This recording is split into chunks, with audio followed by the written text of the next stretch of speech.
கஜானனம் தந்திரஜமானவர்ணம் சுதந்தபாசாம் குஜலட்டுகானி கஸ்தைர்ததானம் கமலாசனஸ்தம் விக்னேஸ்வரம் நௌமி சதா பிரசன்னம். ஓம் நமச்சிவாய. மேன்மைகள் சைவநீதி விளங்குக உலகமெல்லாம். நோயற்ற வாழ்வே குறைவற்ற செல்வம். அந்த நோய் நொடிகள் இல்லாத வாழ்வு இந்த உலக மக்கள் எல்லோரும் வாழ வேண்டும் என்று கலியுகத்தின் காந்தமலை ஜோதியாகிய சபரிமலை சுவாமி ஐயப்பனுடைய திருவடிகளை சிறந்தாழ்த்தி டான் தமிழொலி ஓம் தொலைக்காட்சி நேயர்கள் அனைவருக்கும் சர்வதேச இந்து மத குறிப்பீடம் அகில இலங்கை சபரிமலை ஸ்ரீ சாஸ்தாபீடத்தின் சார்பில் இனிய வணக்கங்களும் நல்லாசிகளும். இன்றும் மங்களகரமான விஸ்வாவசு வருஷம் வைகாசி மாதம் 31ஆம் நாள் 14/6/2025 சனிக்கிழமை. இன்று வைகாசி 31வது நாள். இன்றோடு வைகாசி மாதம் நிறைவாகி நாளைய தினம் ஞாயிற்றுக்கிழமை 15/6/2025 நாளை ஆனி மாத பிறப்பு, ஆனி மாத சங்கரகாந்தி. பல்வேறு ஆலயங்களிலே விசேஷமான பூஜைகள் வழிபாடுகள் இந்த மாத பிறப்பிலே நடைபெறுகின்ற சிறப்பு நாளைய தினம். இன்றைய தினம் இந்த மந்தவாரம் என்கின்ற சனிக்கிழமை. பொதுவாக இந்த சுப காரியங்கள் எதையும் ஆரம்பிக்கக்கூடாத நாள் இந்த சனிக்கிழமை. ஒரு வீட்டிலே கிரகப்பிரவேசமோ, ஒரு வீட்டிலே நிச்சயதார்த்தமோ, திருமணத்துக்கான முன்னேற்பாடுகளோ, திருமண வைபவமோ செய்யக்கூடாத நாள் இந்த சனிக்கிழமை. ஆனால் நம்மில் பலர் நாம் என்ன செய்கிறோம்? சனிக்கிழமை திருமணம் வைத்தால் திருமணத்துக்கு வருகின்றவர்கள் சனிக்கிழமை நின்று விடுமுறை, ஞாயிற்றுக்கிழமை முழு விடுமுறை நின்று போவதற்கு வசதியாக இருக்கும். எனவே சனிக்கிழமை ஒரு நாள் பாருங்கள் என்றுதான் சோதிடத்திலே சென்று கேட்கிறார்கள், வழக்கத்தை வைத்திருக்கிறார்கள். மாற்றப்பட வேண்டும், இது மாற வேண்டும். தவறான காரியங்களை நாம் செய்து கொண்டிருக்கிறோம். வழமைக்கு மாறாக, சாஸ்திர ஒழுங்குகளுக்கு மாறாக, நம்முடைய வசதிக்கு ஏற்றபடி நாம் மாற்றிக்கொண்டிருக்கிறோம். சனிக்கிழமையில் கல்யாணம் பண்ணுவது, சனிக்கிழமையில் கும்பாபிஷேகத்துக்கு நாள் பார்க்குறது, சனிக்கிழமையில் கர்ம ஆரம்பம் பண்ணி வைக்கிறது, கும்பாபிஷேகத்தில் சனிக்கிழமையில் யாகத்தை ஆரம்பிப்பது எல்லாம் தவறு. மந்தவாரத்தில் இந்த சுபகாரியங்கள் எதுவும் செய்ய முடியாது, செய்யக்கூடாது. சனீஸ்வர பகவானுடைய வழிபாடு, சபரிமலை ஐயப்ப சுவாமியினுடைய வழிபாடு, காத்தல் கடவுளாகிய மகாவிஷ்ணுவை வழிபாடு செய்வது இவற்றுக்கு சிறப்பான நாள். இந்த மந்தவாரம் சனிக்கிழமையிலே எண்ணெய் வைத்து ஸ்நானம் செய்ய வேண்டும். ஒவ்வொரு மனிதனும் சனிக்கிழமையிலே உச்சம் தலை முதல் உள்ளங்கால் வரையிலே எண்ணெய் குளிப்பு, எண்ணெய் ஸ்நானம் செய்து கொள்ள வேண்டும். அவ்வாறு சிறப்போடு கூடியது. இன்று இந்த மந்தவாரம் என்கின்ற சனிக்கிழமை விக்னங்கள் தீர்க்கின்ற, நமக்கு வருகின்ற சங்கடங்களை எல்லாம் போக்குகின்ற, எல்லா சங்கடங்களும் விலகுகின்ற விரதமாகிய சங்கடகர சதுர்த்தி விரதம். இந்த சதுர்த்தி வளர்ப்பிறை சதுர்த்தி, தேய்பிறை சதுர்த்தி, சங்கடகர சதுர்த்தி என்று வரும். அந்த வகையில் இந்த அமாவாசை 4வது நாள் வருவது வளர்ப்பிறை சதுர்த்தி. பௌர்ணமி 4வது நாள் வருவது சங்கடகர சதுர்த்தி. இந்த 2 சதுர்த்தியிலும் வளர்பிறை தேய்பிறை சதுர்த்தியிலே விநாயகப் பெருமானை வேண்டி வழிபாடு செய்கின்ற பொழுதிலும் எல்லா விதமான சிறப்புகளும் கிடைக்கின்ற வகையிலும் நமக்கு ஏற்படுகின்ற சங்கடங்கள் எல்லாம் நீங்கி வாழ்வில் உயர்வு பெறுகின்ற நல்ல பலனையெல்லாம் தரக்கூடிய வகையிலே விநாயகப் பெருமானை நாமும் பிரார்த்தனை செய்து இஷ்ட சித்திகளை பெற்று மண்ணில் நல்ல வண்ணம் வாழ டான் தமிழொலி ஓம் தொலைக்காட்சி நேயர்கள் அனைவருக்கும் சர்வதேச இந்து மத குறிப்பீடம் அகில இலங்கை சபரிமலை ஸ்ரீ சாஸ்தாபுரத்தின் சார்பில் நல்லாசிகளை கூறிக்கொள்வதில் மனமகிழ்வு கொள்கிறோம். சர்வே ஜனாக சுகினோ பவந்து, சமஸ்த சன்மங்களானி சந்து. சுபம். மோசே சட்டங்களை கொடுத்தார். அதிலும் பார்க்க உயர்வான அறநெறிகளை கற்றுக் கொடுத்து கொண்டிருந்தார். இவ்வாறு உயர்வான அறநெறியை கற்றுக் கொடுக்கின்ற பொழுது உதாரணமாக இயேசு சொல்லுகின்றார், விபச்சாரம் செய்யாதே என்று உங்களுக்கு சட்டம் உண்டு.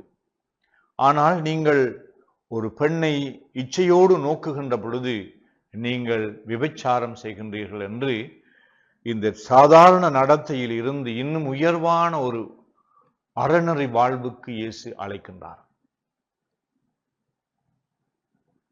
ஒழுக்கம் என்பது வெறுமனே மற்றவர்கள் பார்க்கின்றார்கள் என்பதற்காக நடிக்கின்ற ஒரு வெளிவேட வாழ்க்கை அல்ல.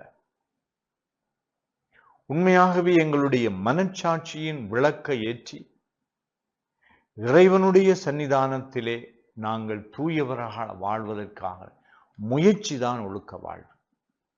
எல்லோரும் பலவீனமானவர்களாக இருக்கலாம், எல்லோரும் குறைவுள்ளவர்களாக இருக்கலாம், எவரும் தவறலாம்.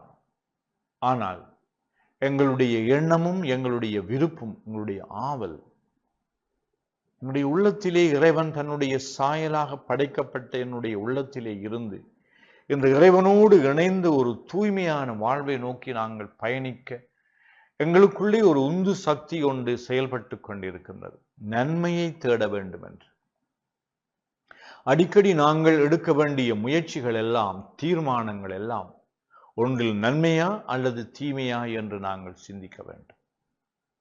சரி பிழை என்று சொல்லுவதற்கு முன்னதாக இது நன்மையானதா என்று நாங்கள் சிந்திக்க வேண்டும். சில வேளைகளிலே எங்களுடைய அறிவு சரியானதை, நன்மையானதை சுட்டி காட்டலாம்.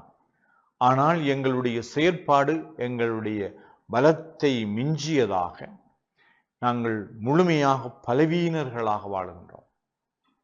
இங்கு எங்களுடைய ஒழுக்கம் எப்பொழுதும் மற்றவர்களை மதிக்கின்றதாக இருக்க வேண்டும். எங்களுடைய ஒழுக்கம், எங்களுடைய நடத்தை உண்மையுள்ள மனச்சாட்சிக்குரியதாக நாங்கள் இருக்க வேண்டும். அதற்கு நாங்கள் எங்களை கட்டுப்பாடுள்ளவர்களாக, எங்களுடைய வாழ்க்கையை நாங்கள் எங்களுடைய கரங்களிலே ஏற்று பொறுப்புள்ளவர்களாக இருக்க வேண்டும். சில வேளைகளிலே நாங்கள் பார்க்கின்றோம், ஒருவர் மற்றவரை ஒரு பொருளாக பயன்படுத்தி, ஒருவர் மற்றவரை ஏமாற்றுகின்றவராக, ஒருவர் மற்றவருக்கு பொய் சொல்லுகின்றவராக, ஒருவர் மற்றவருடைய வாழ்வை கெடுக்கின்றவராக இருக்கலாம்.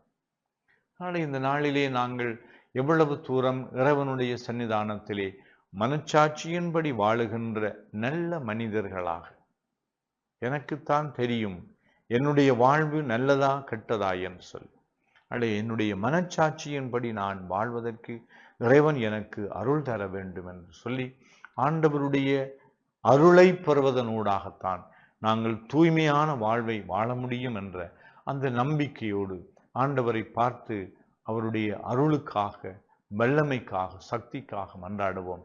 எங்களுடைய வாழ்வு எப்பொழுதும் மனச்சாட்சியின்படி வாழுகின்ற ஒழுக்க வாழ்வாக, இந்த ஒழுக்கத்திலே நாங்கள் சிறந்தவர்களாக வாழ்வதற்கு நாங்கள் முயற்சி செய்வதற்கு இறைவன் அருள் கூற வேண்டும் என்று உங்கள் அனைவருக்காகவும் நான் இந்த நாளிலே இறைவனை மன்றாடி நிற்கின்றேன்.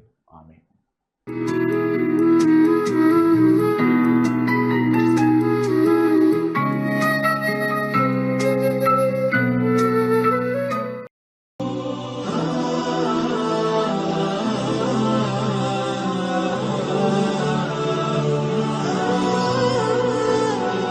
பிஸ்மில்லாஹிர் ரஹ்மானிர் ரஹீம்.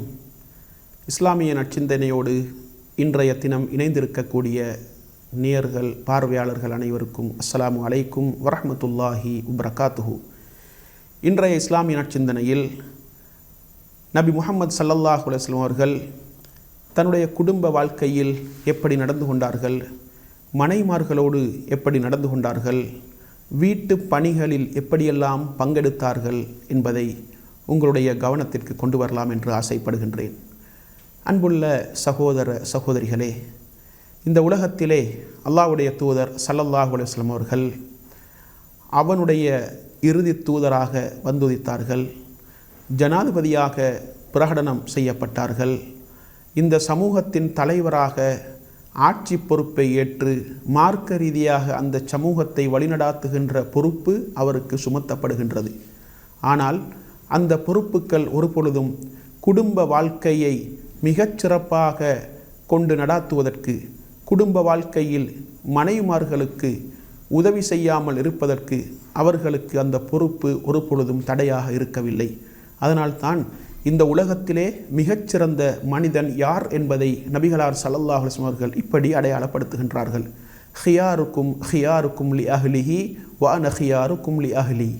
உங்களில் சிறந்தவர் தன்னுடைய மனைவியிடத்திலே சிறந்தவர்தான். என்னை பொறுத்தவரைக்கும் நான் என்னுடைய மனைவிக்கு சிறந்தவனாக இருக்கின்றேன் என்று நபிகளார் ஸல்லல்லாஹு அலைஹி வஸல்லம் அவர்கள் சொல்லி காட்டினார்கள். எனவே ஒரு மனிதனுடைய மனைவி அவனை சிறந்தவன் என்று சொல்ல வேண்டும். அந்த உறவை மனைவியோடு கணவன் பேணிக் கொள்ள வேண்டும். ரசூலுல்லாஹி ஸல்லல்லாஹு அலைஹி வஸல்லம் அவர்கள் அல்லாஹ்வுடைய தூதராக இருந்து கொண்டு மார்க்க பணிக்காக அவர்கள் தெரிவு செய்யப்படுகின்றார்கள். அல்லாஹ்வுடைய வஹியை, அல்லாஹ்வுடைய தெய்வீக கோட்பாடுகளை மனித சமூகத்திற்கு கற்றுக் கொடுக்கின்ற பொறுப்பு அவருக்கு சுமத்தப்பட்டாலும் கூட மனைவி மக்களோடு மிக அன்பாக நடந்து கொண்டார்கள் என்பதை நாங்கள் பார்க்கலாம்.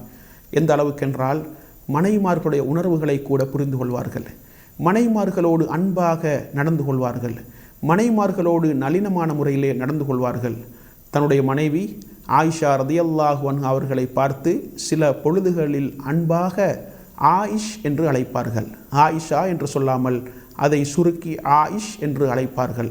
சில சந்தர்ப்பங்களில் யா ஹுமைரா, சிவப்பியே என்று நபிகளார் ஸல்லல்லாஹு அலைஹி வஸல்லம் அவர்கள் அழைப்பார்கள். இன்னும் சில சந்தர்ப்பங்களில் யபுனத்த சித்தீக், சித்தீக்குடைய மகளே என்று அன்பாக தன்னுடைய மனைவியை நபிகளார் ஸல்லல்லாஹு அலைஹி வஸல்லம் அவர்கள் அழைப்பார்கள். என்றால் இந்த அளவுக்கு மனைவிமார்களோடு மிகவும் நளினமான முறையிலே, அன்பான முறையிலே, உணர்வுகளை புண்படுத்தாத முறையிலே நடந்து கொள்ள வேண்டும் என்பதில் நபிகளார் ஸல்லல்லாஹு அலைஹி வஸல்லம் அவர்கள் கவனம் செலுத்தினார்கள். எந்த அளவுக்கென்றால் வீட்டு வேலைகளில் கூட பங்கெடுத்தார்கள். வீட்டு வேலைகளில் நபி அவர்கள் மனைவிமார்களுக்கு உதவி செய்தார்கள்.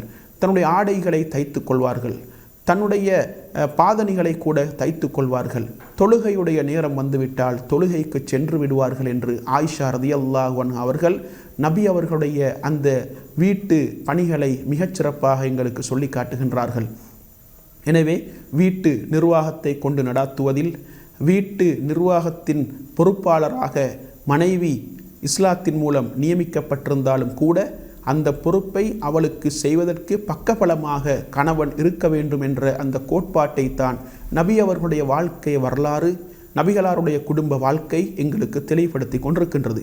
எனவே மனைவிமார்களுக்கு உதவி செய்யக்கூடிய கணவன்மார்களாக ஆண்கள் இருக்க வேண்டும் என்பதற்கு நபிகளாருடைய வாழ்க்கை வரலாறு எங்களுக்கு மிக பெரும் சான்றாக இருக்கின்றது. எனவே இந்த உலகத்திலே நாங்கள் திருமணம் செய்து மனைவி மக்களை கவனிக்க வேண்டும், அவர்களோடு நல்ல உறவை நாங்கள் வைத்து கொள்ள வேண்டும், அவர்களுடைய தேவைகளை கண்டு தேடி நிறைவேற்ற வேண்டும், அவர்களுடைய விருப்பு வெறுப்புகளை நாங்கள் புரிந்து கொள்ள வேண்டும், அவர்களுடைய உணர்வுகளை நாங்கள் மதிக்க வேண்டும், அவர்களுடைய உள்ளம் புண்படுகின்ற வகையில் நாங்கள் பேசக்கூடாது, நடந்து கொள்ளக்கூடாது என்பதையெல்லாம் நபிகளார் ஸல்லல்லாஹு அலைஹி வஸல்லம் அவருடைய வாழ்க்கை வரலாறின் மூலம் நாங்கள் தெளிவாக புரிந்து கொள்ளலாம். எனவே இந்த உலகத்திலே மனைவி மக்களோடு மிகச்சிறந்த முறையிலே, நளினமான முறையிலே, அன்பான முறையிலே நடந்து கொண்ட ஒரு மிக பெரும் தலைவராகத்தான் நபிகளார் ஸல்லல்லாஹு அலைஹி வஸல்லம் அவர்கள் இந்த மண்ணிலே வாழ்ந்து காட்டினார்கள் என்பதை நாங்கள் புரிந்து கொள்ள வேண்டும்.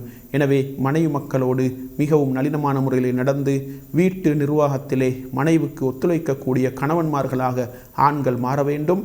நபிகளாருடைய வாழ்க்கை வரலாறு எங்களுக்கு மிகப்பெரிய போதனைகளையும் அறிவுரைகளையும் முன்மாதிரி மிக்க நடத்தைகளையும் போதிக்கின்றது என்பதை தெளிவாக புரிந்து வீட்டு நிர்வாகத்திலே மனைவி மக்களோடு அன்பாகவும் கனிவாகவும் நடந்து கொள்வதற்கு அல்லாஹு தஆலா நம் அனைவருக்கும் துணை புரிவானாக.